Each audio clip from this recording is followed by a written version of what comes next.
you would sort of expect that the author of a book like this would be Catholic, and you're not.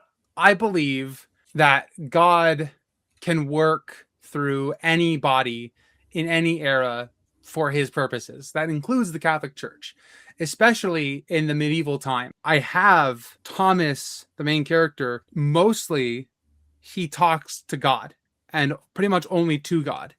And there's one scene where he asks St. Michael the Archangel for strength. Notice he doesn't ask St. Michael the Archangel to pray for him for strength. He asks Michael the Archangel for strength, and then immediately afterward asks God for that same strength. It is Catholic because in that time period, Britain was very Catholic, but it's not modern Roman Catholicism.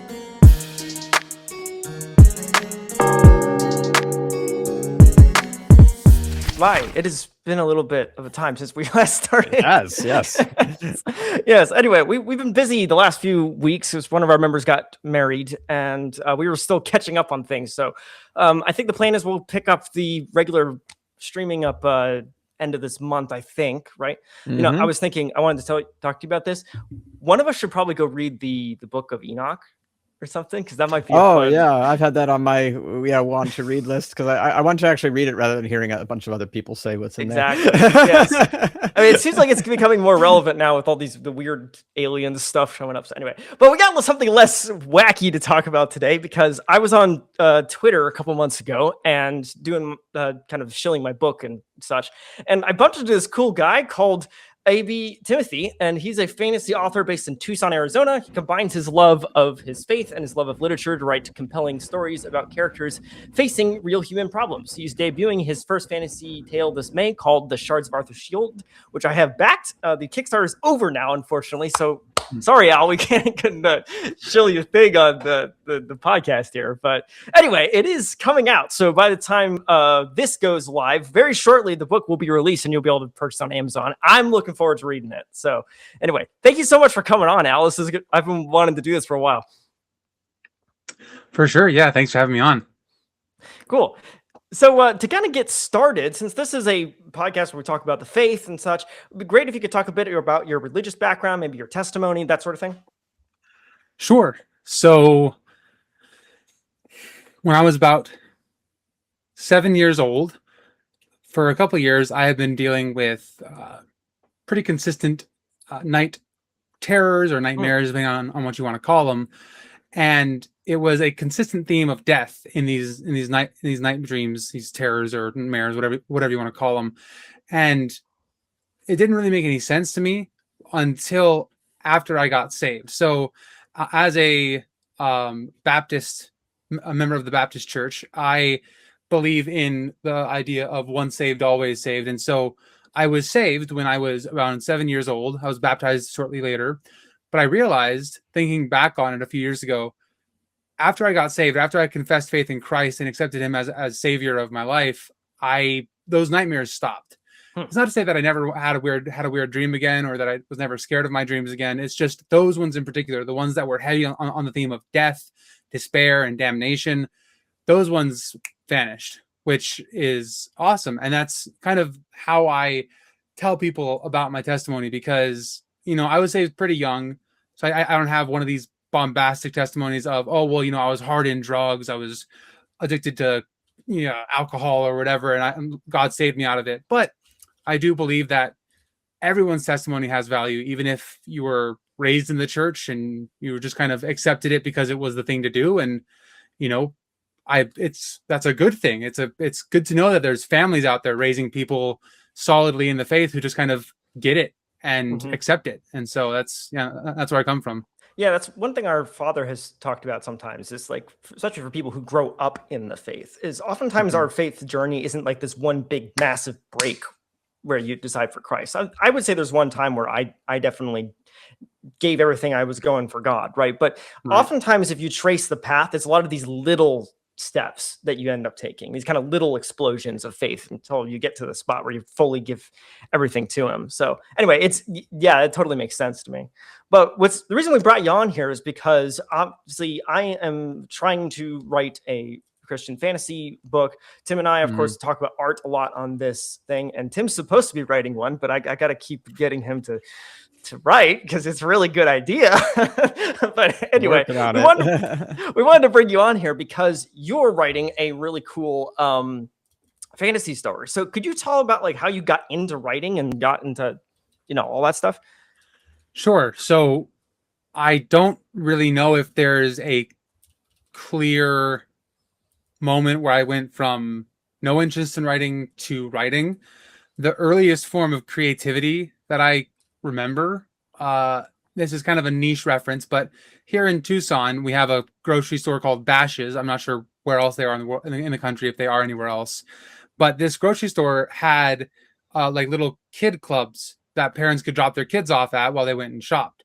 And I would go to these kids clubs and I would make up stories because I was bored to tears by everything else going on there. So they had little blank papers and pencils and stuff. And I would straight up just scribble. Like I would scribble these like non-human, just anamorphous blobs. And then I'd put the letters VS, and then I'd scribble another one. And then I'd just come up with a story in my mind of these two blobs that don't mean anything. And then I would declare one the victor because of their battle that I saw in my head. But then writing wise, I got into it officially a few years later in about 6th grade, when my English teacher in elementary school really, encouraged me to give it a shot. And my first ever prose that I wrote were Percy Jackson and the Olympians fan fiction. So I think, as a lot of authors kind of do, we take what we love and we emulate it in the form oftentimes of fan fiction. And that's where I got my start, was writing these short little bits about a character I made up who is, let's be honest, who was a self-insert. I wanted to be a demigod and I wanted to be in that universe and have cool powers and fight monsters and stuff. So that's how I started writing. And then from there, it kind of morphed away from being fan fiction to being my own original fantasy sort of world that was still set in like a contemporary setting, because I loved that concept from Percy Jackson of having fantastical creatures and fantastical threats show up in our modern world. So that's how I began. And it's been a long journey. It's been about 12 years since then that I've been writing different fantasy settings, different other fan fiction projects like Pathfinder. I have one document that's over 150,000 words long of a Pathfinder character role play that I did with me and a friend of mine that you could consider in a way fan fiction. But I've now gotten to the point in my career where I'm able to take these earlier things and either morph them or rewrite them to be my own stories. And that's where I'm coming at it from now. So hopefully that answered your question. It's interesting that you mentioned Pathfinder, because a lot of fantasy sci-fi authors, they end up kind of encountering some of those role-playing games early on, and that becomes a way of inspiration for them. To me, that's kind of fascinating, because modern fantasy is somewhat based on Tolkien, right? And so that tool, that kind of collaborative narrative tool, is like an easy way to kind of generate fantastical worlds for people to work in, because you have a lot of different minds all putting stuff together. So anyway, in case you hadn't noticed, everyone, we're not on the D&D's satanic front here. We are not. No. Anyway, one question I was meaning to ask you before we keep going about some of the projects you're working on. I saw this really hilarious meme on Twitter that I sent you, which shows like several different branches of the faith, with the Catholic and Orthodox fighting each other, and then the Southern Baptist Church of Arkansas. It's this other line even further between them. So, but I didn't realize that a lot of the Baptist Church kind of conceives themselves as like a fourth branch of Christianity. So could you talk a little bit about that? Because I find that this kind of church history stuff very fascinating. Absolutely. So let me just state, the obvious fact that's self-explanatory, and if you disagree with me, you're a heretic. Obviously, I'm being facetious. The Baptist Church isn't the fourth branch of Christianity. The Baptist Church is the only branch of Christianity. Everyone else are schismatic heretics who are, screwing themselves over. But no, really, I do want to actually clarify something. That meme, I think you'll maybe put it on the screen in editing or whatever. Yeah. But that meme is great because it's funny and it's pretty true. But I'm actually not. This is going to make me sound even more of a schismatic. But I'm actually not part of the Southern Baptist Church of America. I'm part of what's called the Independent Fundamental Baptist movement, which kind of broke off of the Southern Baptist ideas. And actually, we have members. We have member churches, and in our founding, which was like, probably, I don't know, the late 19th century is when the Independent Baptist movement kind of kickstarted. We have people who could trace their lineage back to all different kinds of branches of Christianity, like Presbyterian or Anglican or whatever, because the whole point of the Independent Baptist movement is it's in the name, right? It's independent, which means we don't believe in the kind of polity of traditional Protestantism, in that there's some kind of church authority, church governor that rules over the church. We believe in so in Baptist circles, the word Baptist is usually an acronym, and the I in Baptist stands for, depends on who you ask, it's either individual soul liberty, which is another point of doctrine, or it's individual church polity, which basically means like my church, even though it's probably one of the biggest Baptist churches in Tucson, Arizona, can't then go to a church in Glendale, Arizona and say, hey, you guys are doing such and such wrong. You have to fix it. Otherwise, you're going to lose funding, or we're going to revoke your lease, or we're going to kick your pastor out. None of that. They're independent governing bodies that sometimes are given advice by other churches, but they're not required to follow these things.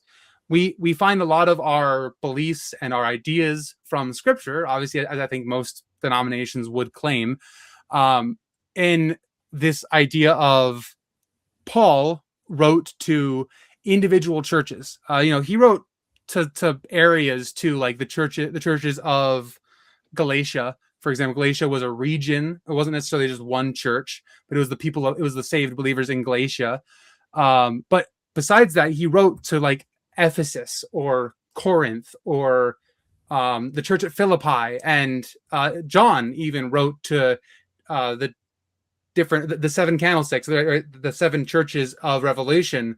Each got their own letter.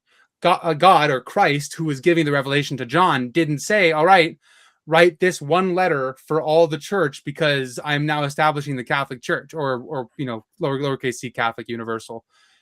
And so because of that, we don't believe that we should be controlled by one body. And even the arguments people usually bring up are things like the First Council of Jerusalem. They're in Acts, I think it's like 17 or something. Right. I could be wrong about that, but it's in the book of Acts. But that letter that is then sent out to the rest of the churches is very clearly in Paul's epistles, not followed by all the churches. But Paul still calls them churches. They're still called out assemblies. They're still ecclesia of God. They're still called out assemblies of God. And so even though some of them have sin issues and problems, and some have some heresies that they're struggling with, they're still churches of God. And so we see it the same way. Today, a big church like mine, or like if you are in the Baptist circle, you'll know of places like Lancaster Baptist Church in California, which is a massive Baptist church, or Southwest Baptist Church in Oklahoma, which is another big Baptist church. These sort of bigger churches can send out letters or missionaries or whatever to go and aid these smaller churches, but they have no authority to then say, you aren't Baptist, stop calling yourself Baptist, give us the property back. You're not a real Baptist. And that's the independence. And that's where it comes from. And so that's all to say, when it says Southern Baptist Church of Arkansas, that's hilarious because it's also true. But at the same time, we aren't Southern Baptists. That was just a point of clarification and some Sure. fun theology I wanted to talk about. So That's interesting. yeah. Tim, do you have anything to comment on that? That's a fascinating explanation. No, not tons, but that is, yeah. I didn't know all those nuances there. We're Yeah. more like, because we're more Anglican in our sentiment. Most of our church history knowledge kind of comes from that Anglosphere kind of descendants. Right. But one of the things we very frequently say is we have high admiration for various Anabaptist movements too, which Baptist is not Anabaptist, whatever, but it's part of the same general flow, you might say, of history. That definitely the believer's baptism kind of thinking, right? So it's interesting to see how different people deal with that.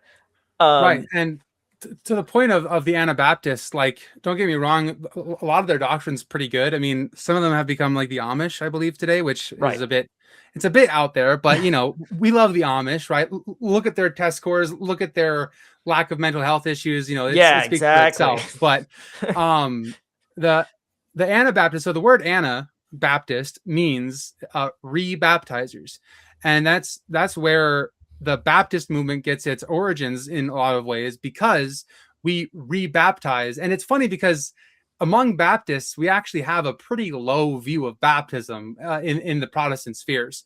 Most Protestants still harbor the sacramental form of baptism, which is, baptism is the mode by which God imparts his grace. And we could argue for hours, and I have argued for hours on Discord and Twitter about these things. But to skip to the point, Baptists believe in rebaptism only because, and the reason they got that name is because when adults would grow up, read the Bible, and convert to the Anabaptist church, they'd realize, well, my baptism as an infant didn't mean anything because it didn't count, or at least from their new view, it didn't count, right? Because we see Philip in Acts.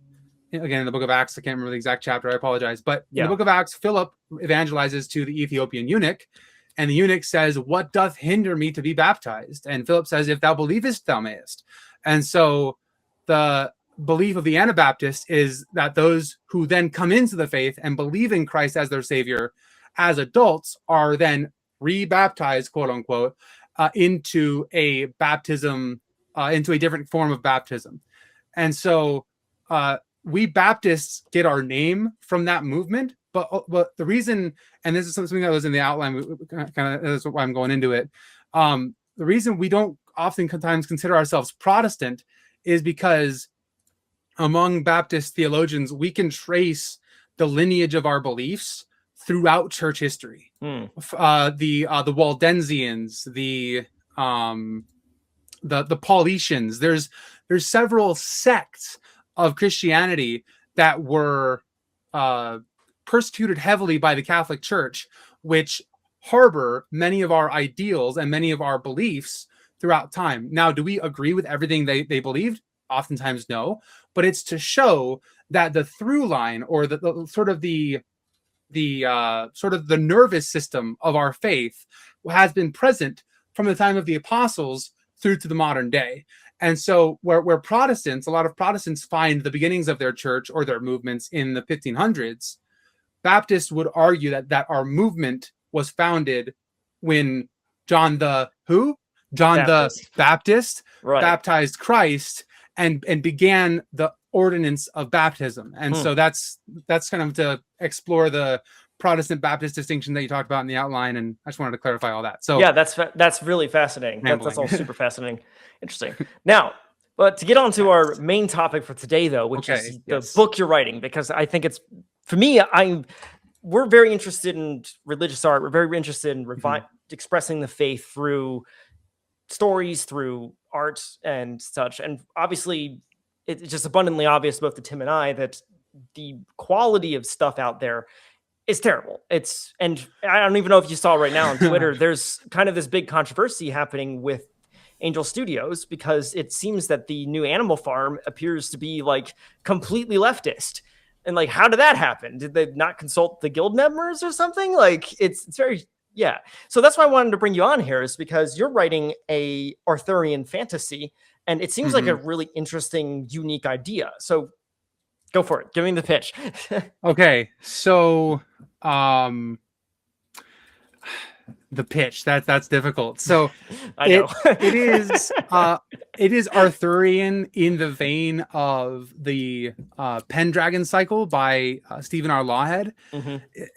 So it has a lot of Roman inspiration and a lot of Roman influence, specifically in the language used, because a lot of fantasies have foreign languages like Elven tongue or Dwarvish or whatever. I've chosen to use Latin as my foreign tongue to give emphasis to certain things in the book.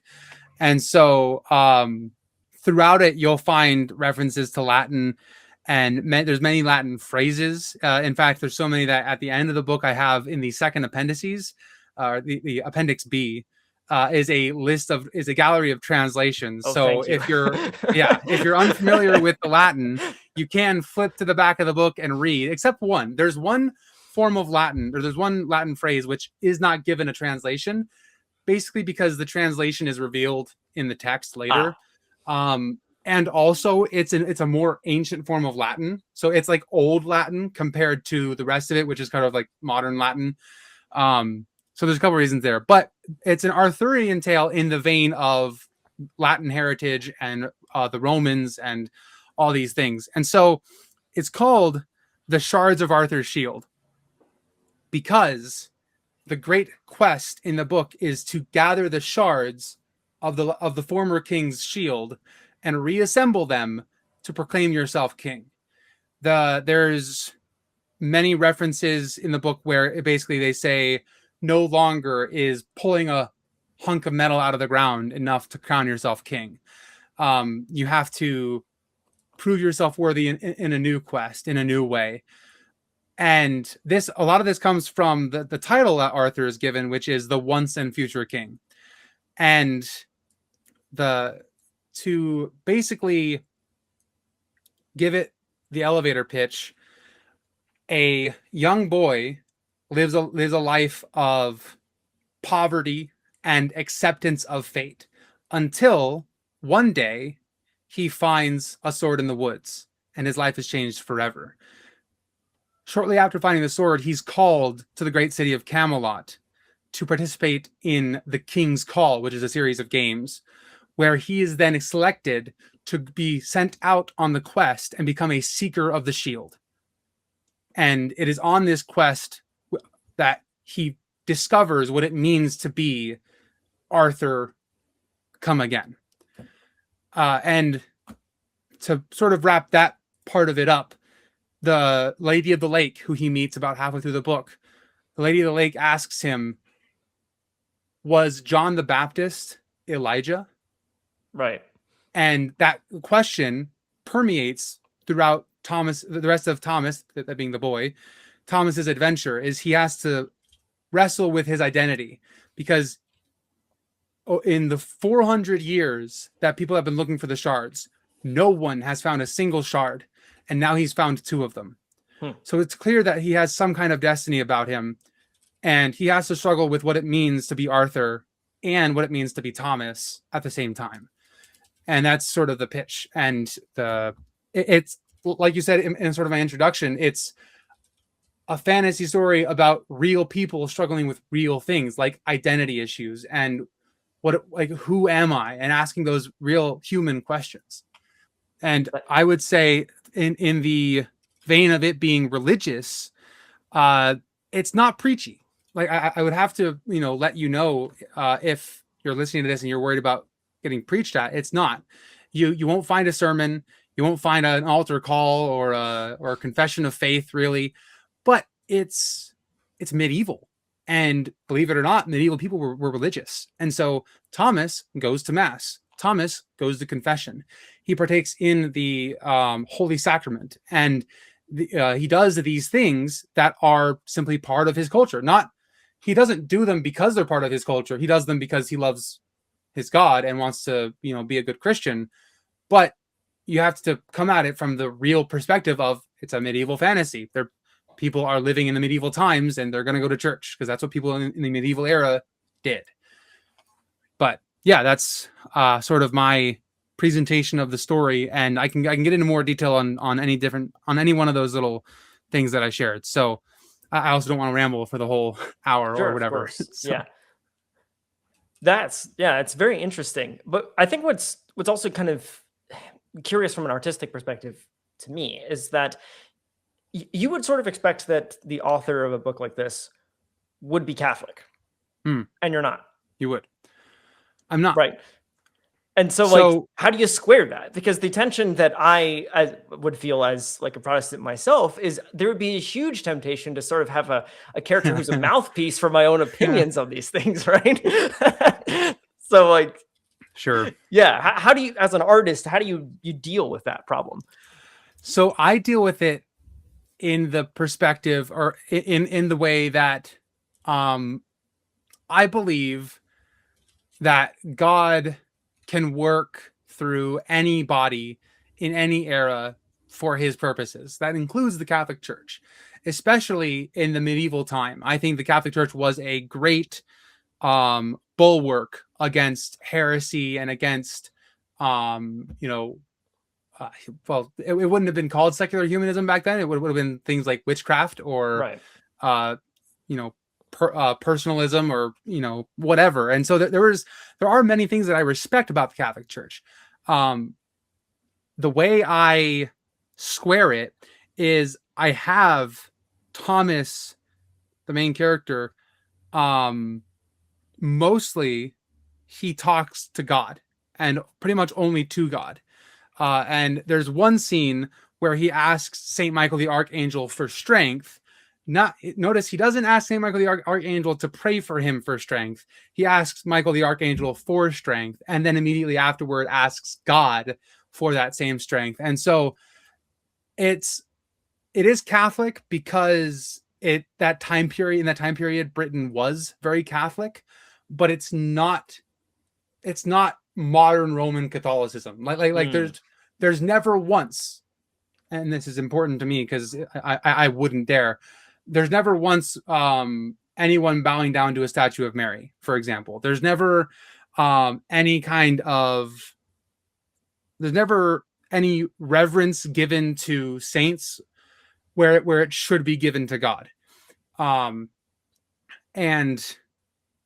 That's important to me. There's one scene that's kind of Catholic in its way because there's a scene where Thomas and his love interest towards the end of the book, they see I think it's Saint Uriel, who's a Catholic angel, and he is seen in a vision knitting together their two life threads, and so it's a sort of a sign to them that they're supposed to get married. But I believe God gives visions. I don't agree that visions are only a Catholic thing or dreams are only a Catholic thing, and so like a lot of the Baptist people at my church ordered this book. And so I will be very fascinated to see what they take from it and how Catholic they think it is, because, Thomas does the sign of the cross, which I've heard some Baptists straight up say that's Catholic. I'm like, that's not. That's like ancient Christian. No, it goes way back. It goes way back. Yeah, before even Nicaea. Yeah, exactly. So there's some curiosities which I'm sure people might bring up in reviews or questions to me at church when they start reading it, but I'm not worried about people thinking, oh, this guy's a Roman Catholic, because it's clear that, at least I think it's clear anyway, that this is not a Roman Catholic book. It's a Christian book, and these people are Christians. They've been saved through their faith in God, and that's to sort of alleviate some of the curiosities about that. Because yeah, you're right. It is. There's a lot of Latin. There's a lot, like they attend mass. He goes to confession, all that kind of stuff. I had to circumvent his going to confession because I've never gone to confession, so I have no idea what that's like. And so I had to circumvent it by like the scribe who's writing the book, sort of saying this is a holy sacrament between him and God. And so this part has been left out of the book. But be assured, dear reader, that he was in good spirits with God when he received communion. And so like it sort of like skips over the confessional booth because I didn't want to offend my Catholic readers either, because I know there's going to be some Catholic readers and I didn't want to butcher their faith, but I also didn't want to backpedal on mine. So it was a pretty, at points it was a pretty difficult balance beam to walk, but I think God helped me through it. So cool. That's awesome. Tim, you had any thoughts like what we're talking about here? Like, I was kind of wondering, you talk about a bunch of people from your church going to be reading it. I was wondering how much in your head, like, I feel like it's easy to write for people who are just nebulous in the void, but there's also like, if you're writing something, but you also know like these people that I meet every day are going to be reading it. I was wondering how much that those thoughts, how you manage that, or if that poses any kind of intimidation or makes you rethink how you're telling the story at all. It didn't, at least not terribly much, I guess. I don't know, because a lot of the people who will read it from my church are women at my church, because a lot of the men just don't read because they're blue collar and whatever. But a lot of them who will read it are women. And so I wanted to portray the women in the book with a great deal of respect, but also authenticity to the time period. And this is something I talked about on a podcast several months ago, one of my own shows, and someone has recently tried to use it against me, but that's their prerogative. I didn't want it to be sexist because I don't believe what medieval people thought was sexism. I believe it was just proper or like well-ordered coexistence. And so women had an aspect of life that they were basically in charge of, and men had the other aspects of lives that they were basically in charge of. And so the women ran the households, but when the father was home, the father had the final say. And, there's like these different kinds of aspects. And that a lot of that came out in the love interest of Thomas. Her name is Alice. I didn't want Alice to come across as an object to be won, or someone who was just, kind of not there, like an airhead, or, a word I want to use is bimbo, but I don't know if that's appropriate. I apologize if it's not. But yeah, so that I didn't want that. Basically, I wanted someone who had agency, but someone who understood her role in society and had surrendered to it. And so the first, actually, I separate the acts in the book with interludes. And the interludes, except for the very last one, are all from Alice's perspective. And so the very first interlude, before we even really know what the King's Call is and the tournament and the rewards for it and whatever, which one of the rewards for the tournament is winning Alice's hand in marriage. But in the first interlude, we see from Alice's perspective the visceral reaction she has to finding out about that. She's not okay with it. She goes and talks to her father, who's the steward of the kingdom, and gives him words and is crying and is upset. And it's a whole thing, because I didn't want the reader to think, oh, well, no, that's just how societies were, and she was okay with it, and it was totally fine, whatever. No, she's a real person. She has agency. She has desires, whatever. And as their love blossoms through the story, we see where she's coming from, and the fidelity of her perspective is increased throughout the tale. And by the end of it, you realize that she's not just accepting of her fate now as Thomas's bride, but rather she has fallen in love with Thomas because of who he is and his religiosity, his stalwartness, his desire to do the right thing above all else. Because there's a point in the book where the steward of the kingdom tells Thomas, don't do X. And Thomas is like, if I don't do X, my family might die. So I'm going to do X. And that is something that Alice sees and is very, that's very much what she wants from her husband. And so I wanted, and to get back to your question, Tim, that's the only thing that kind of was influenced by people in my life who I knew were going to read the book, is I wanted a real female character who was well written, because I wanted them to be able to have, some perspective, some way to envision themselves in the story, if you will. Because Thomas is really a blank character, a blank sheet. So like you're able to essentially erase Thomas's name and put your own in the book if you really wanted to. Like you could buy some whiteout and do that. It's your book, whatever. And the story would work just the same, because it's a tale about the everyman and their life getting changed and a grand adventure because of it. It's very much, the hero's journey. But I wanted something for the women too. Like I feel like a lot of traditional hero's journey stuff, it doesn't mistreat women, but it kind of just sort of brushes past it a little bit. So that's that, I guess. Interesting. I get going. I apologize. I'm surprised I have not seen this, but that's a great idea of you could have a customized option where basically when you buy the book, you have to say what the name is in it. You'd have to custom print it for every single person. That'd be crazy. The top tier, Kickstarter thing. Yeah, I mean, kinda. I mean, that would be interesting. Yeah, it would be. Probably would make more sense for like a web book system. But anyway, that's interesting. But one thing to mention, I think it's very difficult for us to really understand how the past thought about relations like that with men and women, because feminism and individualism, as we understand it today, simply did not exist. And the easiest way to see that is by judging people's reaction to The Taming of the Shrew by Shakespeare, because modern people think that's super duper sexist, and people who are more open-minded and actually understand what's going on see it as like one of the best romances of all time. Oh yeah.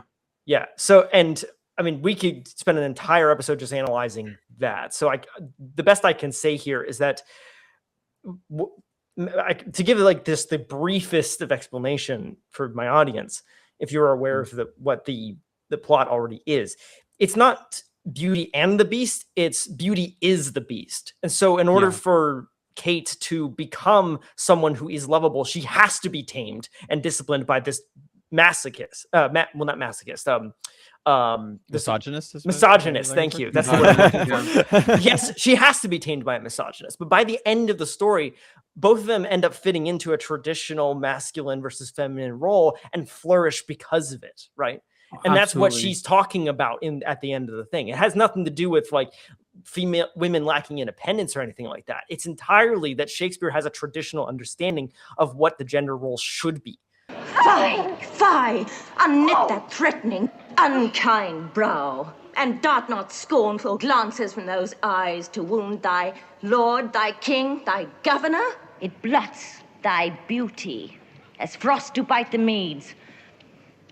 Thy husband is thy lord, thy life, thy keeper, thy head, thy sovereign, one that cares for thee, and for thy maintenance commits his body to painful labor, both by sea and land, to watch the night in storms, the day in cold, while thou liest warm at home, secure and safe. He craves no other tribute at thy hands but love, fair looks, and true obedience. Too little payment for so great a debt. And so it's offensive to our ears because we've imported a lot of ideas about individuality that simply did not exist until, like, I don't know, the 60s. So even things like arranged marriages, I'm not completely convinced that a lot of women at that time would have been, upset by it. I'm actually not really that sure, because that's the norm over in a lot of other cultures, like in the Middle East or India.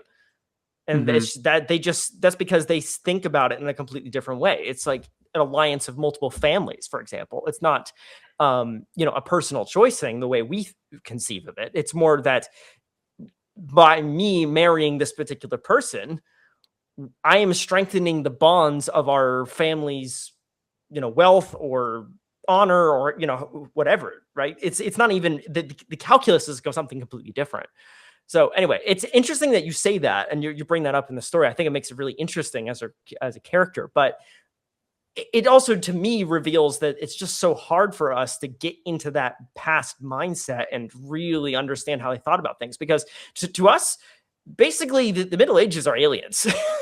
That they're just so different from us. They In very many are. ways they're the same. In many ways they're the same because they're still humans, but they're in many ways they're not. And that's what's so interesting about it.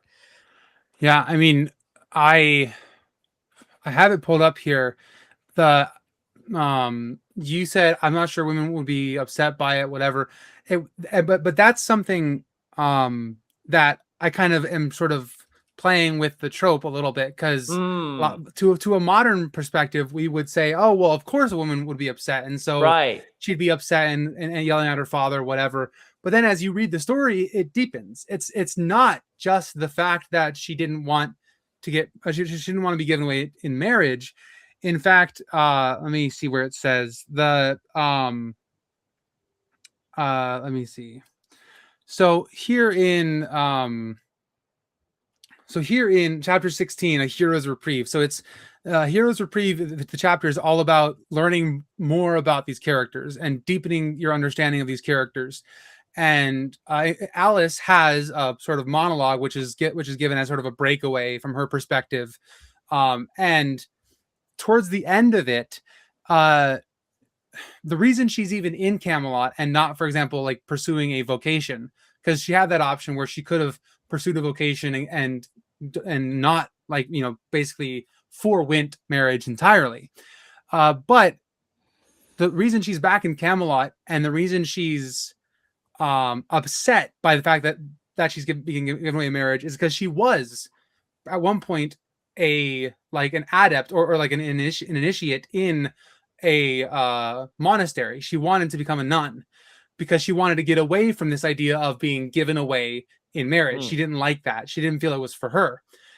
But something important to her character, and this is where it gets a bit religious, is she's a woman of God, just like Thomas is a man of God. Even in her young age, she was.